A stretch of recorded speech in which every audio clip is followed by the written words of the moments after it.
আপুনি হাজিয়াৰ ৱৰ্কআউট কৰক, দৌৰক, য়োগা কৰক, খোজ কাঢ়ক, কিন্তু আপুনি খোৱাটো যদি কণ্ট্ৰল নকৰে, খোৱাটো যদি যেনেকুৱাকৈ খাব লাগে নাখায়, তেতিয়াহ'লে আপোনাৰ শৰীৰত সেই ফল কিন্তু নাপাব।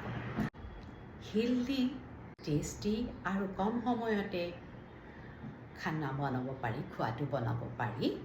তাৰে কেইটামান ৰেচিপি মই অলপকৈ দি আছোঁ। আজি যিটো দিছোঁ সেইটো অকণমানো তেল নোহোৱাকৈ বনোৱা মাটন।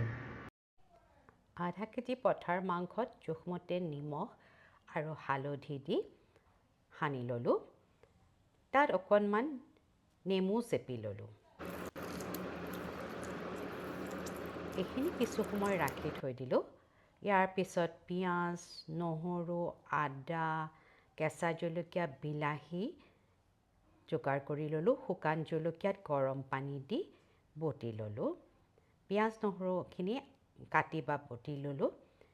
আলু দুটা কাটি তাৰ লগত কিছু বাঁহগাজ আৰু জাব্ৰাং লৈ ইতিমধ্যে সানি থোৱা মাংসখিনি কুকাৰত দি তাৰ লগত পিঁয়াজ নহৰু আৰু যিখিনি কাটি থোৱা মছলা আছিলে গোটেইখিনি দি দিলোঁ।